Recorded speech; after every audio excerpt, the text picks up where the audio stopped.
మని ఎలీషాతో అనెను.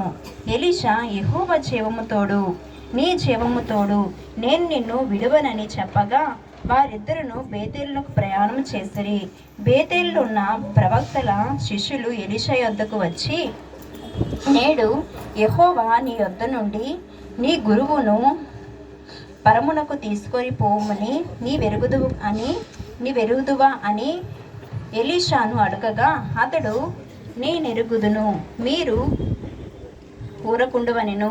పిమ్మట ఎలీషా, యెహోవా నన్ను యెరికోకు పొమ్మని సెలవిచ్చున్నాడు గనుక నీవు దయచేసి ఇక్కడ ఉండుమని ఎలీషాతో అనగా అతడు, యెహోవా జీవము తోడు, నీ జీవము తోడు, నేను నిన్ను విడువనెను. గనుక వారిద్దరు యెరికోకు ప్రయాణము చేసిరి.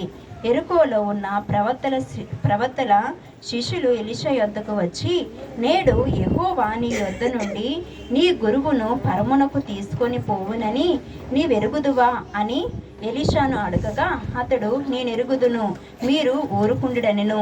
అంతటా ఏలియా, యెహోవా నన్ను యోర్దానుకు పొమ్మని సెలవిచ్చి ఉన్నాడు గనుక నీవు దయచేసి ఇక్కడ ఉండుమని ఎలీషాతో అనగా అతడు, యెహోవా జీవము తోడు, నీ జీవము తోడు, నేడు నిన్ను విడువనని చెప్పెను. గనుక వారిద్దరును ప్రయాణమై సాగి వెళ్ళిరి. ప్రవక్తల శిష్యులలో 50 మంది దూరమున నిలిచి చూచుచుండగా వారిద్దరూ యోర్దానది దగ్గర నిలిచిరి. అంతటా ఏలియా తన దుప్పటి తీసుకొని మడత పెట్టి నీటి మీద కొట్టగా అది ఇవతలకును అవతలకును విడిపోయెను. గనుక వారిద్దరూ పొడి నేల మీద దాటిపోయిరి. వారు దాటిపోయిన తర్వాత ఏలియా ఎలీషాను చూచి, నేను నీ యొద్ద నుండి తీయబడక మునుపు నీ కొరకు నేనేమి చేయగోరుదువో అని అడుగుమని చెప్పగా ఎలీషా, నీకు కలిగిన ఆత్మలో 2 పాలు నా మీదకి వచ్చినట్లు దయచేయమనెను. అందుకతడు, నీవు అడిగినది కష్టతరముగానున్నది. అయితే నీ యొద్ద నుండి తీయబడినప్పుడు నేను నీకు కనబడిన ఎల్లా ఆ ప్రకారము నీకు లభించును, కనబడని ఎడల అది కాకపోవునని చెప్పెను. వారు ఇంకా వెళ్ళుచు మాట్లాడుచుండగా ఇదిగో అగ్ని రథమును అగ్ని గుర్రములను కనబడి వారిద్దరిని వేరు చేసెను. అప్పుడు ఏలియా సుడిగాలి చేత ఆకాశమునకు ఆరోహణమాయెను. ఎలీషా అది చూచి, నా తండ్రి, ఇశ్రాయేలు వారికి రథమును రౌతులను నీవే అని కేకలు వేసెను. అంతలో ఏలియా అతనికి మరలా కనబడకపోయెను. అప్పుడు ఎలీషా ఒక వస్త్రమును పట్టుకొని 2 తునకలుగా చేసెను. మరియు ఏలియా దుప్పటి క్రింద పడగా అతడు దాన్ని తీసుకొని యోర్దాను ఒడ్డునకు వచ్చి నిలిచి ఒంటి మీద నుండి క్రింద పడిన ఆ దుప్పటిని పట్టుకొని నీటి మీద కొట్టి, ఏలియా యొద్ద దేవుడైన యెహోవా ఎక్కడ ఉన్నాడెను. అతడు ఆ దుప్పటితో నీటిని కొట్టగా అది ఇటు అటు విడిపోయినందున ఎలీషా అవతలికి ఒడ్డునకు నడిచిపోయెను. యెరికో దగ్గర నుండి కనిపెట్టుచుండిన ప్రవక్తల శిష్యులు అతన్ని చూచి, ఏలియా ఆత్మ ఎలీషా మీద నిలిచున్నదని చెప్పుకొని అతనికి ఎదుర్కొనబోయి అతన్ని సాష్టాంగ నమస్కారము చేసి అతనితో ఇట్లనరి, ఇదిగో నీ దాసులమైన మా యొద్ద 50 మంది బలము గలవారున్నారు. మా మీద దయ ఉంచి నీ గురువును వెతుకుటకు వారిని పోనిమ్ము. యెహోవా ఆత్మ అతన్ని ఎత్తి ఒక పర్వతము మీదనైనను లోయందైనను వేచి ఉండునేమో అని మనవి చేయగా అతడు ఎవరిని పంపవద్దనెను. అతడు ఒప్పవలసినంత బలవంతము చేసి వారతన్ని బతిమాలగా అతడు పంపుడని సెలవిచ్చెను. గనుక వారు 50 మందిని పంపిరి. వీరు వెళ్ళి 3 దినములు అతని వెతికినను అతడు వారికి కనబడకపోయెను. వారు యెరికో పట్టణమందు ఆగియున్న ఎలీషా యొద్దకు తిరిగి రాగా అతడు వెళ్ళవద్దని నేను మీతో చెప్పలేదా అని వారితో అనెను.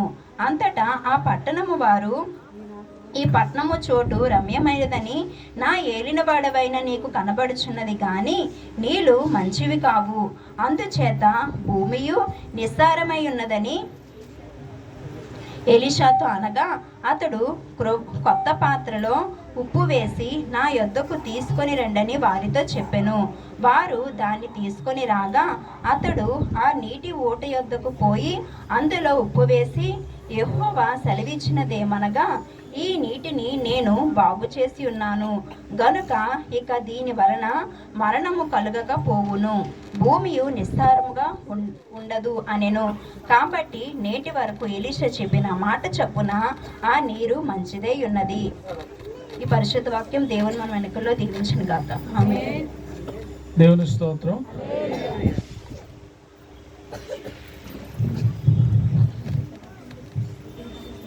కాబట్టి ఈ యొక్క చదవబడిన భాగంలో నుండి వారు చూసినట్లయితే ఏలియా, ఎలీషా. దేవుని స్తోత్రం.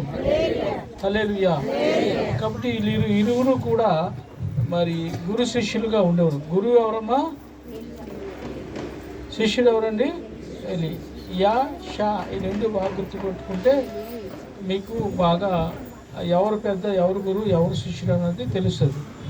అయితే ఇప్పటివరకు కూడా ఏలియా మరి అనేకమైన సూచక్రియలు, అద్భుత కార్యాలు చేస్తూ మరి ఎలీషా కూడా తన పక్కనే ఉంటూ చూస్తూ అద్భుత కార్యాలను చూస్తూ వచ్చాడు.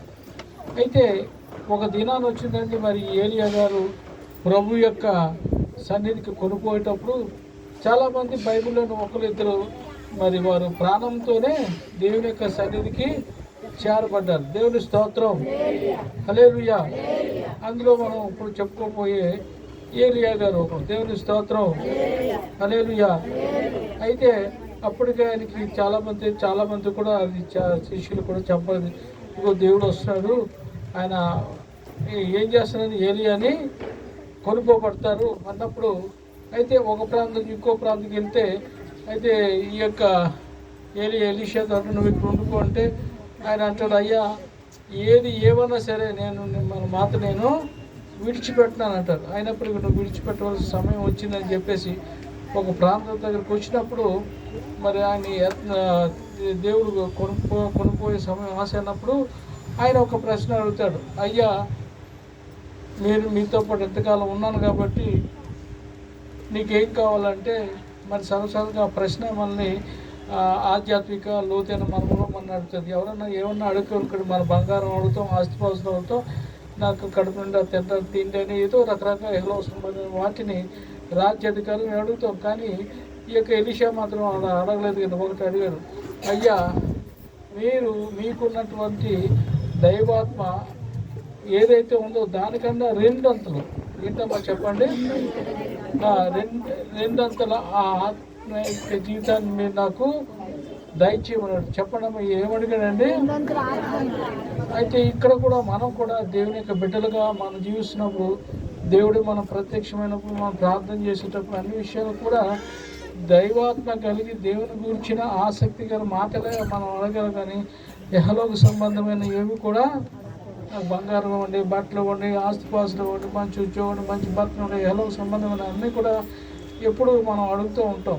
దేవుని యొక్క వాక్యం ఏం చెప్తుంది, ఆయన నీతిని, ఆయన రాజ్యాన్ని, అప్పుడు అవన్నీ కూడా మీకు అనుగ్రహం. అయితే ఇక్కడ ఎలీషా గారు మాత్రం ఆయనతో పాటు అడుగుతూ, అయ్యా మీకు ఏదైతే ఆత్మ ఉందో, ఏంటమ్మా ఆ ఆత్మ ద్వారా అనేకమైన చక్కటి కార్యాలు చేస్తూ ఉంటారు. ఎవరు చేస్తారమ్మా? ఏలియా గారు చేస్తూ ఉంటారు. అయితే అప్పుడు ఆయన ఇది ఇవ్వటానికి మరి అంతగా లేదు. అయినప్పుడు కూడా నేను పైకి ఎత్తబడేటప్పటికి నేను పైకి ఎత్తబడేటప్పుడు నువ్వు నాకు కనిపిస్తే తప్పనిసరిగా అలాగ. దేవుని స్తోత్రం.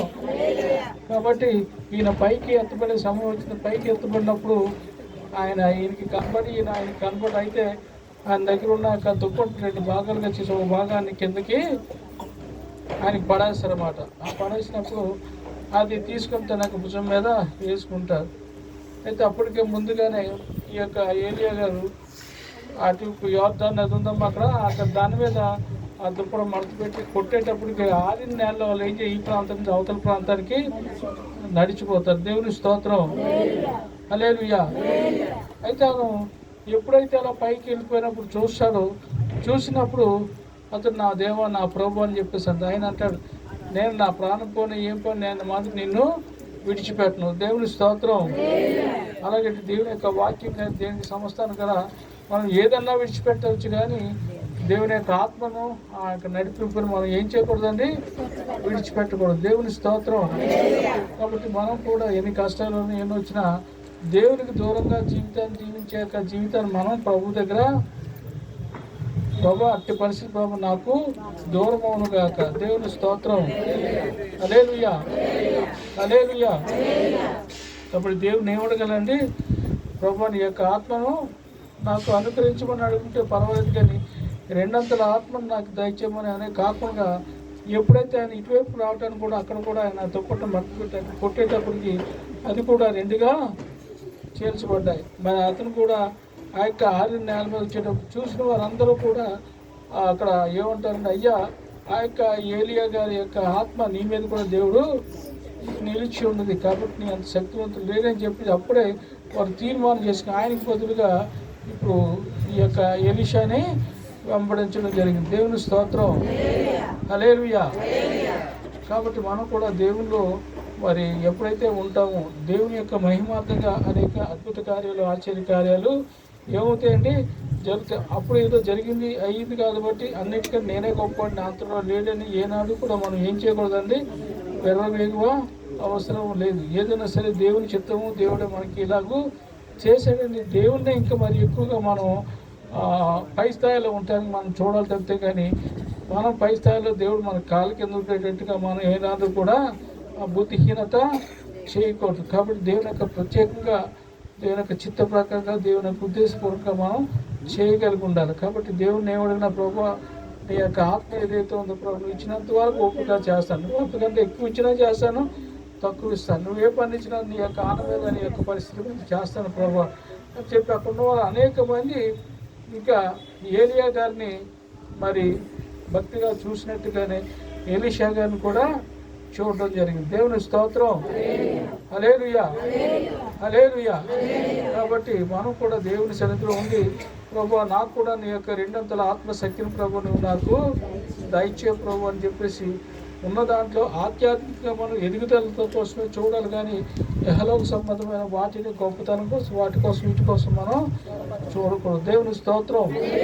కాబట్టి అమ్మా ఇక్కడ ఈ దినం యొక్క ఆఖరి సంవత్సరంలో ఆఖరి ఆదివారం కాబట్టి ప్రత్యేకంగా చెప్పే మాట ఏంటంటే, ప్రభా ఎంతకాలం నువ్వు కాచి కాపాడు ప్రభా, ఇంతవరకు ఆధ్యాత్మికంగా నేను పనిచేసానో లేదో కానీ తండ్రి నాయన ఈ యొక్క ఏలియా ఎలీషా వారు ఈ యొక్క ఆత్మ నిమిత్తమై ఎంత ప్రత్యేకించి ముందుగా నీ కొరకు ప్రభా ప్రాయశ్చిత్తపడి ముందుగా వెళ్ళారో మేము కూడా అట్టి పరిస్థితుల్లో ఆ విధంగా ప్రభా వెళ్ళగలిగే కృపను మాకు దయచేయమని, ఆధ్యాత్మిక విషయంలోనే మనం ముందు కొనసాగిపోవడానికి మన యొక్క ఉద్దేశాన్ని, మన చిత్తాన్ని, మన సొంత కార్యాలు నెరవేర్చడానికి మరి ఏనాడు కూడా ప్రభు సన్నిధిలో మనం ఎదురు చూసేవారుగా ఉండకూడదు. దేవుని స్తోత్రం. మరి ఇంగ్లీష్లో డబుల్ ఫోల్డ్ బ్లెస్సింగ్ అంటారనమాట, రెండు అంతల ఆధ్యాత్మిక శక్తిని దాయిచేవారు. కాబట్టి మనం ఏది యొక్క ఆధ్యాత్మిక సంగతి లేకపోతే ఏది ఇహలోక సంబంధమైన విషయాలన్నీ కూడా ఆ గ్రహింపు కూడా మనం ఎవరమో మనం కలిగి ఉండాలి. దేవుని స్తోత్రం. హల్లెలూయా, హల్లెలూయా. కాబట్టి ఆయన కూడా ఇవ్వటానికి కానీ చేయటానికి కానీ అలా లేరు, కానీ తన మీద ఉన్న దుప్పటి మాత్రం కింద పడేటప్పటికి దాని ద్వారా దాని భుజం వేసుకొని దేవుని యొక్క రాజ్య సువార్త విషయం ముందుకి వెళ్ళారు. కాబట్టి ఈ యొక్క దుప్పటి ఏంటి, ఆ ఆత్మీయత రావడం, దేవుని కార్యం జరగడం అనేది ఉంటుందో అది ట్రాన్స్ఫర్ చేయడం అన్నమాట. అతని మీద ఉన్న ఆసక్తి ఆయన అడిగాడు కాబట్టి ఆ యొక్క ఆధ్యాత్మిక విషయంలో మాత్రమే అది జరగబడ్డది. దేవుని స్తోత్రం. కాబట్టి మనం ఆలోచించేది ఏంటంటే, దేవునికి ఆధ్యాత్మిక విషయంలో మాత్రమే మనము రెండంతల ఆత్మశక్తి, రెండంతల కృపలో మనం ముందుకు సాగే వారంగా ఉండగలిగి ఉండాలి. దేవుని స్తోత్రం. అయితే అక్కడ ఒక అద్భుతం జరిగిందండి. ఏంటంటే వీళ్ళందరూ కూడా ఎలీషా దగ్గరికి వచ్చి, అయ్యా ఈ యొక్క నీరంతా ఉప్పుగా ఉంది, చేతిగా ఉంది, తాగటానికి కూడా విషయంగా ఉందంటే ఆయన ఏం చేస్తే ఒక ఉప్పు మరి తీసిరేది దాంట్లో ఒక పాత్రలో వేసి, కొత్త దాంట్లో వేసి అలాగా కలిపి ఆ నీరు ఎక్కడ వేసారండి, ఆ నీటిలో వేసేటప్పటికి అంతా కూడా చక్కగా మధురైంది కాబట్టి దేవుని స్తోత్రం. అయితే ఇక్కడ ఎందుకు జరిగింది, ఇలా జరిగిందని కాకుండా ఉప్పు నీటిని ఏం చేశారంటే మధురంగా మార్చగలిగాడు. దేవుని స్తోత్రం, హల్లెలూయా. కాబట్టి కారుపుగా తాగటానికి పనికిరాని మన బ్రతుకులు, మన జీవితాలు కూడా యేసుక్రీస్తులో కలిసినప్పుడు, యేసుక్రీస్తు వైపు మనం తిరిగినప్పుడు, యేసుక్రీస్తు సమస్తం అయినప్పుడు అది ఎలా మార్చబడతామా? మధురమైన మాట. దేవుని స్తోత్రం. నేను ఇచ్చిన నీళ్ళు తాగకూడదు, ఇంకెన్నడూ కూడా తప్పికుండా దాహం కూడా. అలాగే ప్రభుని యేసుక్రీస్తు ఆ యొక్క నీటిని త్రాగలిగింది. ఆ యొక్క రుచికరమైన మనం బ్రతకాలి తప్పితే కానీ ఆ కారు ఉప్పుగాను మరి ఇంకా భయంకరమైన స్థితిలో మనం బ్రతకూడదు. అయితే మనం ఏమడగలమా? రెండంతల ఆత్మశక్తి అడగలిగి ఉండాలి. దేవుని స్తోత్రం. కాబట్టి ఇక సంవత్సరం అంతా కూడా మనం బ్రతకగలిగాం, మన జీవితంలో ముందుకు సాగగలిగాం.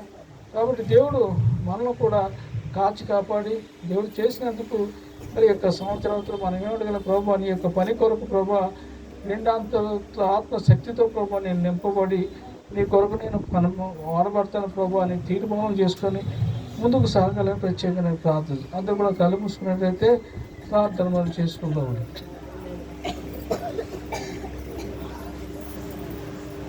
బహుశా మరొక పర్యాయం ఈ ప్రకారంగా ఈ గడియలు మనకు రాకపోవచ్చు. 2024 ఆఖరి ఆదివారం.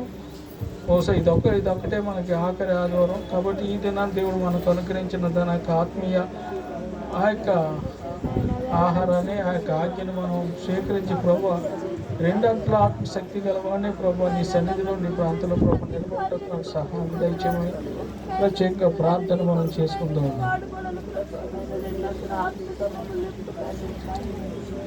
ప్రార్థన చేసుకుందాం. ఇంకా మన మధ్యలో ఉన్న జ్యోతి ప్రార్థన చేస్తాం.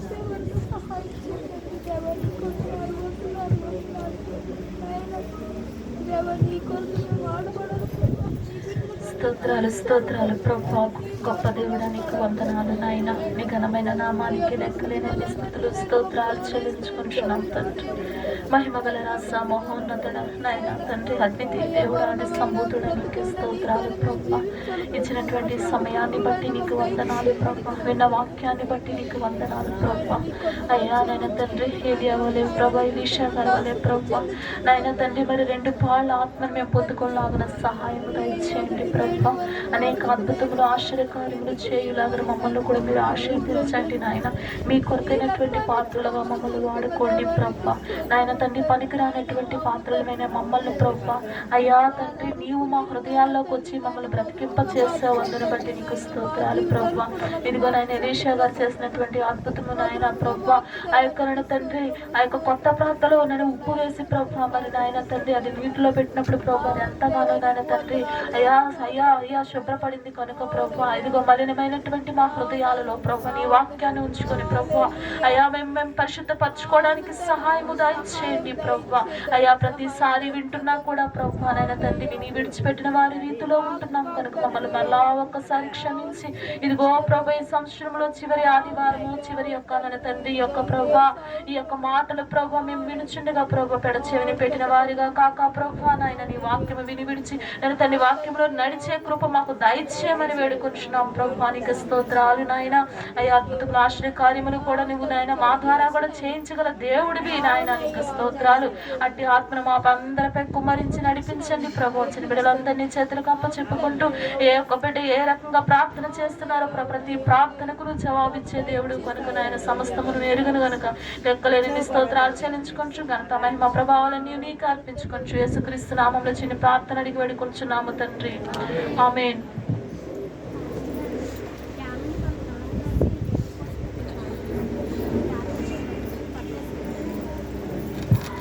మా ప్రత్యేకమైన ప్రకటన.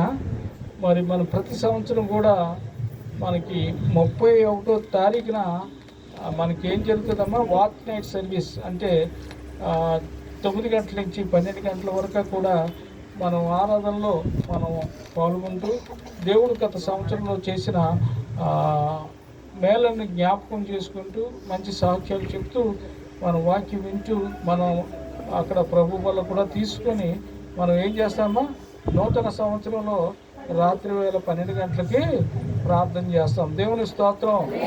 మరి ఇప్పటివరకు ఎంతమంది చేశారో మరి చేతులు ఎత్తారమ్మా? వాచ్ నైట్ సర్వీస్ అంటే నూతన సంవత్సర ఆరాధనలో మనం 31వ తారీఖున 12 గంటలకి మనం చేస్తాం. ఇప్పటివరకు ఎంతమంది వచ్చారో చేతులు ఎత్తారమ్మా? అటెండ్ అయ్యారు. దేవుని స్తోత్రం, హల్లెలూయా.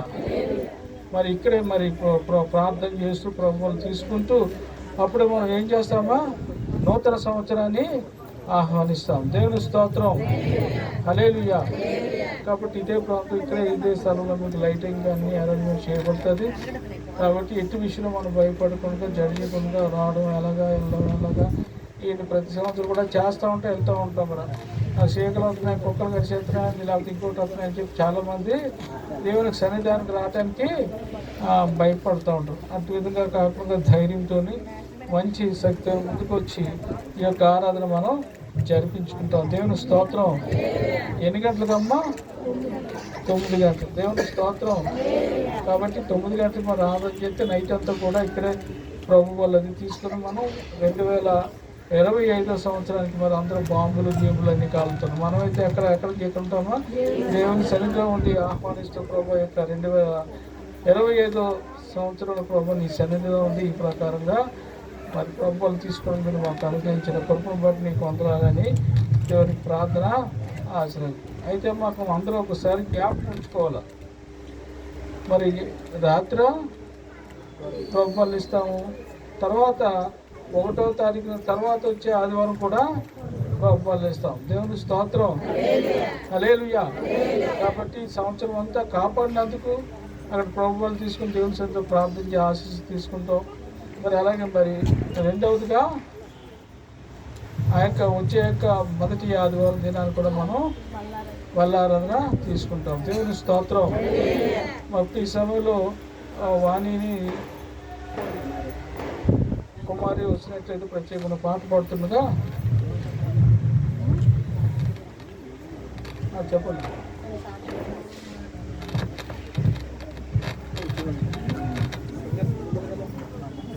వందనాలు పాస్టర్ గారు.